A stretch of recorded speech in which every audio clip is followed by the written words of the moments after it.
सभी को मेरा नमस्कार। जैसा कि आप सभी को पता है कि 12 नवंबर 2021 को राष्ट्रीय उपलब्धि सर्वेक्षण की जो परीक्षा है पूरे देश में आयोजित होगी। तो उससे संबंधी क्या क्या कार्य हैं जो चयनित शाला के जो प्रधान पाठक है या जो प्राचार्य है और साथ ही सर्वे टीम के ऑब्जर्वर और फील्ड इन्वेस्टिगेशन को क्या क्या कार्य करने हैं, जिससे कि उक्त दिवस को सुचारू रूप से जो नास का एग्जाम है, राष्ट्रीय उपलब्धि सर्वेक्षण की जो परीक्षा है, संचालित हो सके, सुचारू रूप से संचालित हो सके। तो चलिए उस पर हम बात कर लेते हैं। तो यहाँ पर देखिए, जो नास 2021 के लिए चयनित शालाओं के प्रधान पाठक या प्राचार्य को सर्वे टीम के सहयोग के लिए निम्न कार्य सुनिश्चित करना होगा। जो सैंपल स्कूल की लिस्ट जिलेवार शीघ्र ही जारी किया जाएगा। यह जो लिस्ट है वो आपको डायरी या फिर डीएमसी के माध्यम से उपलब्ध करा दिया जाएगा।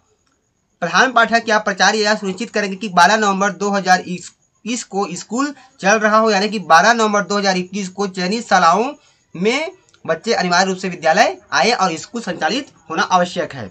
इस दिन किसी अन्य प्रकार की जो गतिविधि है, जैसे वार्षिक उत्सव, खेल कूद या सांस्कृतिक कार्यक्रम का आयोजन नहीं किया गया है। यानी कि इसका कहने का मतलब यह है कि उक्त दिवस को केवल नास का एग्जाम ही आयोजित होगा और अन्य प्रकार की जो गतिविधियां हैं उसको शामिल नहीं करना है। संस्था प्रमुख होने के नाते आप स्वयं एवं आपके जो अधीनस्थ कर्मचारी हैं समय पर सभी उपस्थित रहेंगे। आपकी संस्था में जिस कक्षा का सर्वे होना है उसकी जानकारी सर्वे टीम SNO यानी कि स्टेट नोडल ऑफिसर और DNO यानी कि डिस्ट्रिक्ट नोडल ऑफिसर के द्वारा दे दी जाएगी। यानी कि आपकी जो चयनित विद्यालय होगा वहां पर किस क्लास का सर्वे होना है वह आपको पहले से ही ज्ञात हो जाएगा। सर्वे जो टीम उसमें आपका ऑब्जर्वर होगा और FI होगा यानी कि फील्ड इन्वेस्टिगेटर का समावेश होगा।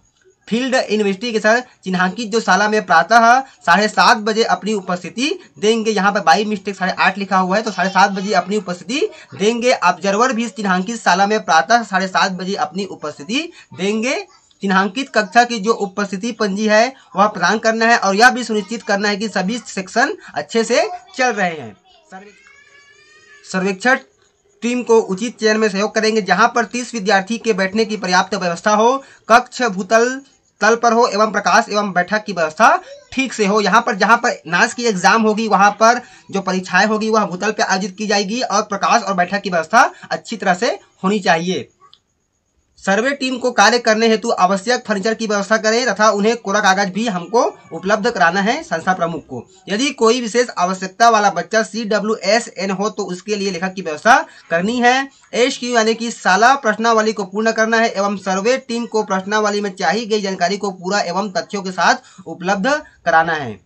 अनुशासन बनाए रखना है एवं शिक्षकों को हस्तक्षेप न करने दें, यानी कि स्कूल के जो शिक्षक है उनको उनके कार्यों में हस्तक्षेप नहीं करना है। समय सारणी इस प्रकार से होगी। कक्षा 3 और 5 के लिए 90 मिनट का समय होगा, जो प्रारंभ होगा 10:30 से प्रारंभ होगा और 12 बजे उसकी समाप्ति होगी, यानी कि कुल 90 मिनट का होगा। और 8 और 10 का जो समय होगा वह 120 मिनट यानी कि 2 घंटे का होगा। यह इसकी जो परीक्षा है वह 10:30 बजे प्रारंभ होगी और 12:30 बजे समाप्त होगी। सर्वेक्षण में अचीवमेंट टेस्ट और 7 छात्र प्रश्नावली शामिल है, जो सर्वे हेतु चयनित छात्रों से ही भराया जाएगा, जिनकी अधिकतम संख्या 30 होगी।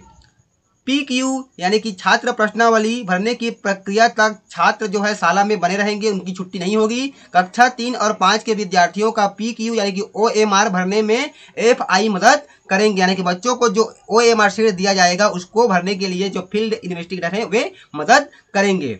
फील्ड इन्वेस्टिगेटर चर्चा करते हुए कार्य कर सकते हैं। विद्यार्थी अपना स्वयं का HB पेंसिल या पेन उपयोग में लाएंगे, यानी कि स्वयं का जो उसका पेंसिल होगा और पेन वे उपयोग में लाएंगे। विषय शिक्षक जो नित कक्षा में उस विषय का अध्यापन करते हो वे वहां पे उपस्थित रहेंगे और टीचर क्वेश्चनरी को भरेंगे, यानी कि जो शिक्षक प्रश्न होगा उनको वे भरेंगे। विद्यार्थी उचित तरीके से गोले को काला करेंगे, जैसे कि मैंने पिछले वीडियो में बता दिया कि किस प्रकार से आपको आंसर को काला करनी है। PQ भरने का कार्य पूर्ण होने पर विद्यार्थियों को छुट्टी दिया जा सकेगा, यानी कि जो विद्यार्थी क्वेश्चनरी है, प्रश्नोत्तरी है, उसको भरने के बाद ही विद्यार्थियों को छुट्टी देनी है। PQ, TQ और SQ में चाहिए गई जानकारी तथ्यों पर आधारित से और पूर्ण रूप से भरा हुआ होना चाहिए, यानी कि PQ यानी कि विद्यार्थी प्रश्नावली, TQ यानी कि शिक्षक प्रश्नावली और SQ यानी कि शाला प्रश्नावली में जो जानकारी चाहिए गई है वह पूरी तरह से तथ्य पर आधारित और पूर्ण रूप से भरा हुआ होना चाहिए। कोई भी प्रश्न पत्र एवं OMR शीट स्कूल को नहीं दिया जाएगा। जितने यानी कि जो भी प्रश्न पत्र है और OMR शीट है उसको फील्ड इन्वेस्टिगेटर को कलेक्ट करके वापस ले जाना है। सभी बुकलेट FI या फिर ऑब्जर्वर द्वारा वापस लिया जाएगा एवं उसे विधिवत पैकेट बनाया जाएगा। सर्वे के पश्चात जो ऑब्जर्वर है या फिर फील्ड इन्वेस्टिगेटर है पैकिंग का कार्य पूर्ण करेंगे और ऑब्जर्वर नाश के पेपर को निर्धारित स्थान पर जमा करेंगे। जहां पर उनको जमा करने के लिए बोला गया है वही स्थान पर वे लोग पैकेट करने के बाद पैकिंग करने के बाद उसको जमा करेंगे। इस प्रयास में प्रिंसिपल या फिर हेड मास्टर के अमूल्य सहयोग की गहराई से सराहना की जाएगी। टीचर क्वेश्चनरी, स्टूडेंट क्वेश्चनरी और स्कूल क्वेश्चनरी जैसे सर्वेक्षण प्रश्नावली देश में शैक्षिक प्रणाली के वर्तमान स्थिति के बारे में राष्ट्रीय स्तर के अध्ययन के लिए है, अतः उसको आपको तथ्यों के आधार पर सही सही बतानी है। अलग अलग स्कूल पर या बच्चे पर इसका कोई प्रभाव नहीं होगा। जिला स्तर पर रिपोर्टिंग की जाएगी, अतः नास में जिला को इकाई माना गया है। हम अपनी शुभकामनाएं व्यक्त करते हैं कि आपके स्कूल में नास सर्वे का कार्य सफलतापूर्वक पूर्ण किया जाएगा। अब फील्ड इन्वेस्टिगेटर के कार्य एवं समय विभाजन की जानकारी, यानी कि फील्ड इन्वेस्टिगेटर को क्या क्या कार्य करने हैं और कितने कितने समय में उक्त जानकारी उनको कलेक्ट करनी है और क्या क्या कार्य उनको समय के अनुसार करना है। जैसे कि नंबर 1 कार्य क्या है कि सैंपल स्कूल में उपस्थित, तो चयनित शाला में उपस्थित होकर प्रधान पाठक से मिलना एवं नियुक्ति पत्र साथ में रखेंगे। इसका जो समय है वह 7:30 बजे है। तो यहाँ पे स्पष्ट लिखा गया कि फील्ड इन्वेस्टिगेटर के कार्य एवं समय विभाजन की जानकारी। तो सैंपल स्कूल यानी कि जो चयनित शाला है वहाँ पे फील्ड इन्वेस्टिगेटर को 7:30 बजे उपस्थित हो जाना है और वहाँ के जो संस्था प्रमुख है उनको मिलेंगे, अपने नियुक्ति पत्र भी साथ में रखेंगे, उनको दिखा सकते हैं। फिर परीक्षा कक्ष का निरीक्षण, पर्याप्त बैठक व्यवस्था एवं प्रकाश की सुविधा को उनको देखना है। 7:30 से लेकर के 8:30 बजे तक के उनको बैठक व्यवस्था और प्रकाश की सुविधा को स्पष्ट रूप से देखना है कि जहां पर बच्चों की नास एग्जाम होगा वह खुली जगह में होनी चाहिए, बैठक व्यवस्था अच्छी होनी चाहिए, वहां पे प्रकाश की व्यवस्था होनी चाहिए और ये ध्यान रखें कि ज्यादा अच्छा हो कि वह भूतल पर ही आयोजित हो।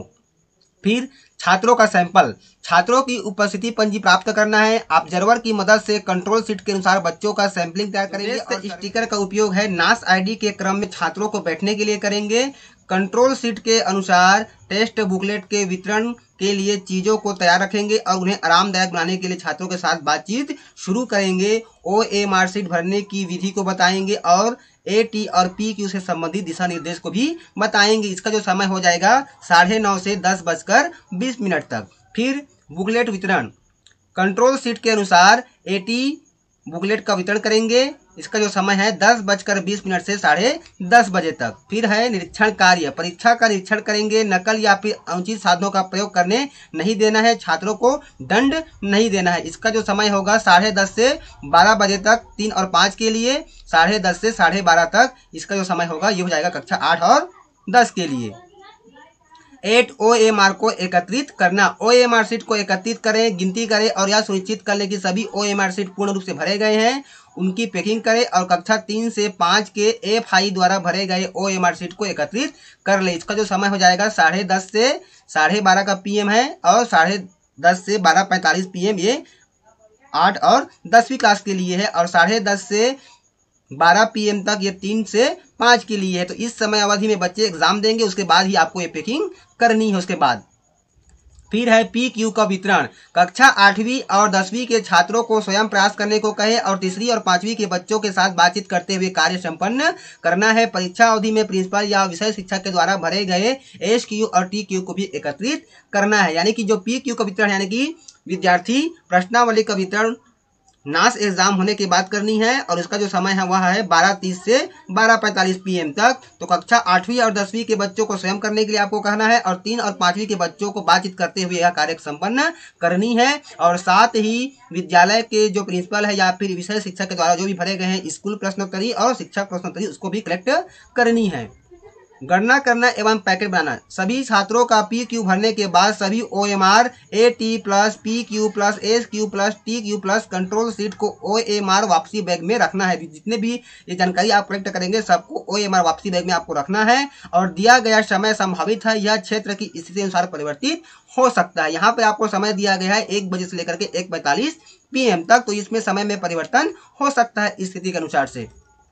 फिर है फील्ड नोट्स भरना, अपने अवलोकन व निरीक्षण के अनुसार फील्ड नोट को अद्यतन करना है और ऑब्जर्वर को सौंप देना है। इसकी जो समयावधि है वह है 1:45 PM से 2 PM तक। तो इस तरह से फील्ड इन्वेस्टिगेटर को कार्य करना है। अब देखते हैं निर्देश पत्र कंट्रोल शीट को किस प्रकार से आपको भरनी है। यहाँ पर देखिए, सैंपलिंग और टेस्ट के लिए कृपया इन निर्देशों का आपको पालन करना है।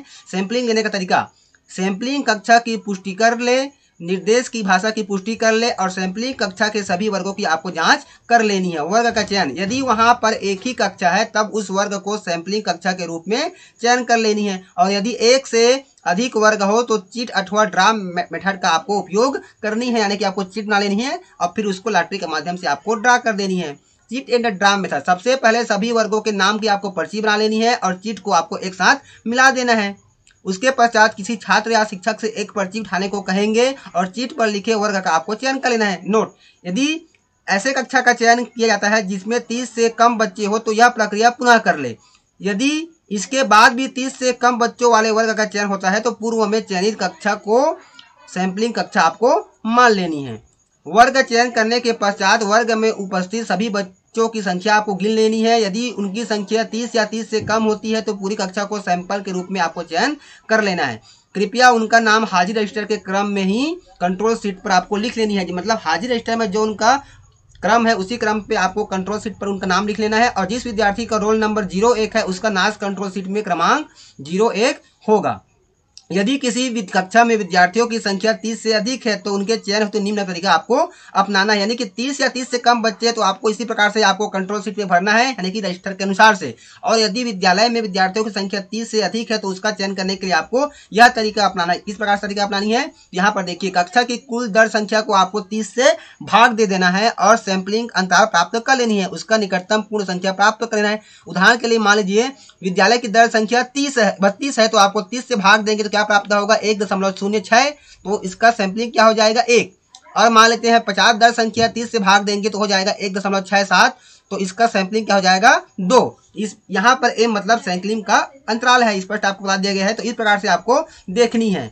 तो विद्यार्थी के रोल नंबर की पर्ची आपको बना लेनी है और चीट एंड ड्रा मेथड का उपयोग करनी है, और जिस वहाँ आपको विद्यार्थियों के OMR शीट में भी फिल करनी है। उदाहरण के लिए मान लेते हैं कि 7 नंबर की पर्ची आपने खोला है तो 7वें नंबर के छात्र का नाश ID 01 होगा, उसे कंट्रोल शीट पर लिख ले और इसी के आधार पर आगे की प्रक्रिया आपको पूर्ण करनी है। अब उस प्रथम ID वाले छात्र के रोल नंबर में सैंपलिंग अंतराल M को जोड़ते चले जाएंगे तो अगले बच्चे का क्रम आपको पता चल जाएगा। उदाहरण के लिए आप यहाँ पर देखिए, पहला ID को रोल नंबर 7 है तो 7 धन 2 9 हो जाएगा, फिर 9 धन 2 11। इस प्रकार से आपको सैंपलिंग के अनुसार से जोड़ते जाना है। यहाँ पर सैंपलिंग दिया गया, यदि 1 आता है तो आपको 1 जोड़ना है और 2 आने पर आपको 2 जोड़नी है। तो इस तरह से अगले बच्चों की ID आपको प्राप्त हो जाएगी। याद रखना है आपको, नाश ID 01 रोल नंबर 7 का छात्र होगा, इसी प्रकार से नाश ID 02 रोल नंबर 9 का छात्र होगा और नाश ID 03 रोल नंबर 11 का छात्र होगा। तो इस प्रकार से आपको ये ID आपको देख लेनी है कि किस बच्चे का कौन सी ID होगा। परीक्षा अवधि एवं वितरण, कक्षा 3 और 5 के लिए टेस्ट बुकलेट की संख्या 4 होगी। स्टार्टिंग जो समय होगा 10:30 AM से समय समाप्त होगा 12:30 PM तक, कुल 90 मिनट। 8 और 10 8वीं के लिए भी टेस्ट बुकलेट की संख्या 4 होगी। प्रारंभ होगा 10:30 से और समाप्ति होगा 12:30 PM पर, 120 मिनट। और 10वीं कक्षा का बुकलेट में कुल 5 होगी, टेस्ट बुकलेट की संख्या कुल 5 होगी और इसका जो समय होगा 10:30 से 12:30 PM तक, 120 मिनट यानी कि 2 घंटे। उसके बाद देख लेते हैं कि hand out for field investigator, यानी कि फील्ड इन्वेस्टिगेटर को क्या क्या हैंड आउट करना है। FIs की नियुक्ति जो है DN द्वारा की जाती है, यानी कि डिस्ट्रिक्ट नोडल ऑफिसर के द्वारा। उसके द्वारा उनको नियुक्ति पत्र डाउनलोड करने के लिए नास पोर्टल पर एक लॉगिन दिया जाता है। नियुक्ति पत्र में यह सूचित किया जाता है कि उनकी नियुक्ति किस स्कूल के लिए की गई है, साथ ही साथ उसमें ऑब्जर्वर और DLC का नाम और कॉन्टेक्ट नंबर भी दिया रहता है। तो जितने भी फील्ड इन्वेस्टिगेटर है अपने लॉगिन से अपना नियुक्ति पत्र डाउनलोड कर सकते हैं। फील्ड इन्वेस्टिगेटर को सुगम, निष्पक्ष और समय पर कार्य करने के लिए निम्न उत्तरदायित्वों का पालन करना आवश्यक है। नाश पोर्टल से लॉगिन का उपयोग करते हुए अपना नियुक्ति पत्र उनको डाउनलोड कर लेना है। नियुक्ति पत्र में नाम, यूडाइस कोड, सैंपल स्कूल का पता तथा उस कक्षा का नाम जिसमें आपको सर्वे के लिए टेस्ट आयोजित करना, यह सब स्पष्ट उस पर लिखा होगा। आपके जो नियुक्ति पत्र में आपका फोटो होगा, आपका हस्ताक्षर रहेगा। अतः FI अपने साथ नियुक्ति पत्र के अलावा एक पहचान पत्र आवश्यक रूप से ले जाए, जैसे आधार कार्ड या फिर ड्राइविंग लाइसेंस या फिर पासपोर्ट। इस प्रकार से FI चयनित शाला में अपनी उपस्थिति 12 नवंबर 2021 को 7:30 बजे प्रातः देना सूचित करेंगे। FI और ऑब्जर्वर के कार्य प्रभार के अनुसार आवश्यक तैयारी पहले से ही उनको पूर्ण कर लेनी है। सैंपल स्कूल में पहुंचकर संस्था प्रमुख से मिलेंगे और अपना परिचय देंगे और यह भी बताएंगे कि आप आयोजित करने के लिए वहां पर उपस्थित है और यह भी बताएं कि आप किस कक्षा के बच्चों के साथ काम करने वाले हैं। अपने परिचय संबंधित कागजात संस्था के प्राचार्य या फिर प्रधान पाठक को आपको सौंपना है। चयनित सालावार फील्ड नोट्स का कंट्रोल शीट, ये चीजें आपको वहां पे ओपन करनी है। चयनित कक्षा की उपस्थिति पंजी आपको प्राप्त कर लेना है। सर्वे कक्षा की बैठक व्यवस्था, प्रकाश, हवादान और पंखे आदि का आपको अच्छी तरह से निरीक्षण कर लेना है। यह सुनिश्चित कर लेना है कि परीक्षा कक्ष जो है भूतल पर आयोजित होनी चाहिए और कक्ष इतना बड़ा होना चाहिए कि उसमें 30 बच्चे आसानी से बैठ सकेंगे। प्राचार्य या फिर प्रधान पाठक को नाश कार्य के लिए आवश्यक फर्नीचर की आपको मांग करनी है, आपको उपलब्ध कराया जाएगा। और सर्वे के लिए सैंपलिंग छात्र प्राप्त करने के लिए पेन एवं 2-3 पेज कोरा कागज भी अपने साथ आपको रख लेनी है। आवश्यकता पड़ने पर विद्यालय से आपको प्राप्त हो जाएगा। सभी चीजों की तैयारी आपको रखना है और ऑब्जर्वर के आने का आपको इंतजार करना है जो नाश मटेरियल प्राप्त करने गए हुए होंगे। ऑब्जर्वर के साथ सैंपलिंग प्रक्रिया को आपको पूर्ण करना है। कंट्रोल शीट के पीछे दिए गए निर्देशों एवं विधियों का आपको पालन करनी है। यह सुनिश्चित कर लेंगे कि कंट्रोल शीट में सर्वे हेतु चयनित छात्रों का लिखा गया है जिनकी अधिकतम संख्या 30 है और वह सैंपलिंग पद्धति द्वारा चयनित है और उन्हें नाश आईडी क्रमांक 1 से 30 के अनुसार ही आपको बैठने के लिए कहना है। कंट्रोल शीट के अनुसार एटी बुकलेट का वितरण नाश आईडी 01 करना आपको सुनिश्चित करना है। साथ ही साथ यह भी सुनिश्चित करेंगे कि नाश कंट्रोल शीट के अनुसार सही एटी बुकलेट नंबर और सही पीक्यू बुकलेट नंबर वितरण किया गया हो। एफआई और ऑब्जर्वर टेस्ट बुकलेट में दिए गए निर्देशों को पढ़कर सुनाएंगे। विद्यार्थियों को यह भी बताएंगे कि टेस्ट बुकलेट में प्रश्न के साथ उनके संभावित उत्तर भी दिए गए। उदाहरण के लिए इनमें से सबसे बड़ी संख्या कौन सी है, तो यहाँ पे आपको 4 विकल्प दिए गए हैं। तो विद्यार्थियों को सही उत्तर पर गोला लगाने के लिए कहा जाएगा। इस प्रश्न के अनुसार सही उत्तर 2 है। यहाँ पर सही उत्तर क्या है, 2 है, तो हमको 2 पर ही इस तरह से पूरी तरह से गोला करनी है। यदि विद्यार्थी क्रॉस या फिर इस तरह से मार्किंग करता है तो वह गलत होगा, तो इसको विद्यार्थियों को आपको पहले से ही बता देनी है। सही कैसे भरे इसकी व्याख्या आपको ब्लैक बोर्ड या फिर व्हाइट बोर्ड के माध्यम से कर सकते हैं और करना है। साथ ही यह भी निर्देश देना है कि आपको सभी प्रश्नों को हल करने का प्रयास करना है। विद्यार्थियों को यह इंस्ट्रक्शन देना है कि आप सभी प्रश्नों को हल करने का प्रयास करें। कक्षा 3 और 5 की स्थिति में जो फील्ड कक्षा 3 और 5 की स्थिति में जो एफआई हैं छात्रों द्वारा चुने गए उत्तर क्रमांक के आधार पर ओएमआर शीट में गोले को काला करने में मदद भी करेंगे। जो विद्यार्थियों को समस्या होगी वहां पे आपको मदद भी करना है। कक्षा 5 की स्थिति में यदि कुछ छात्रों को ओएमआर शीट को भरने में सक्षम है तो उन्हें सही तरीके से कार्य को करने के आपको निर्देश दे देना है। शांति एवं अनुशासन बनाए रखने के प्रति सजग रहना है और नकल करने से बच्चों को रोकना है। बच्चों को दंड नहीं देना है। यदि आवश्यक हो तो प्राचार्य या फिर प्रधान पाठक की मदद से आप अनुशासन को बनाए रखेंगे। सर्वे 10:30 बजे प्रातः प्रारंभ होगा और 12:30 बजे समाप्त होगा। समय समाप्ति के साथ ही ओएमआर शीट एकत्र कर लेना है और यह सुनिश्चित कर ले कि साथ ही ओएमआर शीट भरे हुए हो, सभी ओएमआर शीट भरे हुए हो तथा उसे ऑब्जर्वर को आपको सौंप देना है। कक्षा 8 एवं 10 का जो सर्वे है वह 10:30 बजे प्रारंभ होगा और 12:30 को समाप्त होगा। समय समाप्ति पर ओएमआर शीट आपको एकत्र कर लेनी है और सभी प्रविष्टियों का जांच ऑब्जर्वर को सौंप देना है। जांच करके आपको ऑब्जर्वर को सौंप देनी है। टेस्ट ओएमआर शीट जमा करते ही बच्चों में पीक्यू का वितरण कर देना है। जो विद्यार्थी प्रश्नावली है उसका वितरण कर देना है और कक्षा और 3 और 5 के विद्यार्थियों के साथ बात करना शुरू कर देना है कि पीक्यू में क्या पूछा जा रहा है। उसके उत्तर आपको प्राप्त करने हैं और उसके अनुसार से आपको टिक करना है और उसके अनुसार ही एफआईपीक्यू का ओएमआर शीट पुनः कर लेंगे। कक्षा 8 और 10 की स्थिति में पीक्यू को वितरण कर ओएमआर शीट को भरने को कहेंगे। यदि किसी विद्यार्थी को डाउट हो तो उसको आपको समझा देना है। फील्ड इन्वेस्टिगेशन फील्ड नोट्स को पूर्ण करेंगे। एक बार जब सभी ओएमआर शीट पूर्ण कर लिए जाए, उपयोग में लाए गए वो उपयोग में नहीं लाए गए सभी टेस्ट बुकलेट और ओएमआर शीट को आपको कलेक्ट करनी है। अलग से पैक्ड बनाने के लिए ओएमआर शीट को अलग अलग कर लेना है। सभी भरे हुए ओएमआर शीट की आपको गिनती कर लेनी है और जांच कर लेनी कि सभी ओएमआर शीट एकत्र कर लिए गए हैं। भरे हुए ओएमआर शीट और ओएमआर रिटर्न बैग में रखेंगे और शेष ओएमआर शीट को अलग से पैकेट बना करके आपको रखना है। यदि ऑब्जर्वर नहीं है तो पैकेट ओएमआर शीट को डीएलसी में ही आपको जमा करना है। तो इस तरह से जितने भी इंस्ट्रक्शंस हैं हमारे 12 नवंबर 2021 को आयोजित होने वाली राष्ट्रीय उपलब्धि सर्वेक्षण एग्जाम के लिए, तो शाला संघ प्रमुख जो है क्या क्या कार्य करेंगे, साथ ही जो फील्ड इन्वेस्टिगेटर क्या क्या कार्य करेंगे और साथ ही जो ऑब्जर्वर उनको क्या क्या कार्य करना है, इस वीडियो के माध्यम से बताने का प्रयास किया गया है। साथियों, यदि आपको वीडियो लाभदायक लगा हो, वीडियो आपको समझ में आया हो तो जरूर शेयर कीजिए और अभी तक आपने हमारे चैनल को सब्सक्राइब नहीं किया है तो सब्सक्राइब करके बेल आइकन के बटन को प्रेस कर दीजिए ताकि जब भी हम इसी प्रकार के वीडियो अपलोड करें तो उसका नोटिफिकेशन आपको मिलता रहे। तो फिर मिलते हैं साथियों एक नई जानकारी एक नए वीडियो के साथ। तब तक के साथियों जय जोहार, जय छत्तीसगढ़, जय हिंद।